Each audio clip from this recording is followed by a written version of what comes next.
आता आपलं असं म्हटलं जातं की पावसाळ्यासाठी आपण AI पद्धत घेतली, तर नेमकं काय AIची पद्धत असते आणि कसं काय असतं? ह्या वर्षी वरिष्ठांच्या मार्गदर्शनाखाली माननीय आयुक्त साहेब सौरवराव सर, प्रशांत रोडे सर आणि उपायुक्त आपले गोदेपुरे सर यांच्या मार्गदर्शनाखाली आपत्ती व्यवस्थापन विभागाने AI पद्धतीचा अवलंब केलेला आहे. त्याच्यामध्ये ज्या ठिकाणी आपण पाणी उपसा पंप बसवलेले आहेत त्यांना सेन्सर लावलेले आहेत आणि त्याचं मॉनिटरिंग आपल्या आपत्ती व्यवस्थापन विभागामध्ये ठेवलेलं आहे.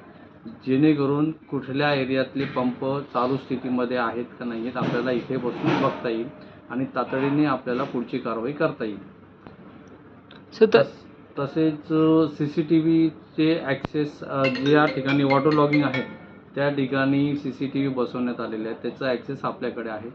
त्याच्याद्वारे आपल्याला पाहणी करता येते की त्या भागामध्ये पाण्याची किती वाढ झालेली आहे आणि तातडीने तिथे लोकांना मदत करण्यासाठी टीम पाठवण्याची आवश्यकता आहे की नाही, तर त्या दृष्टीने तातडीने आपल्याला पुढची कारवाई करता येते.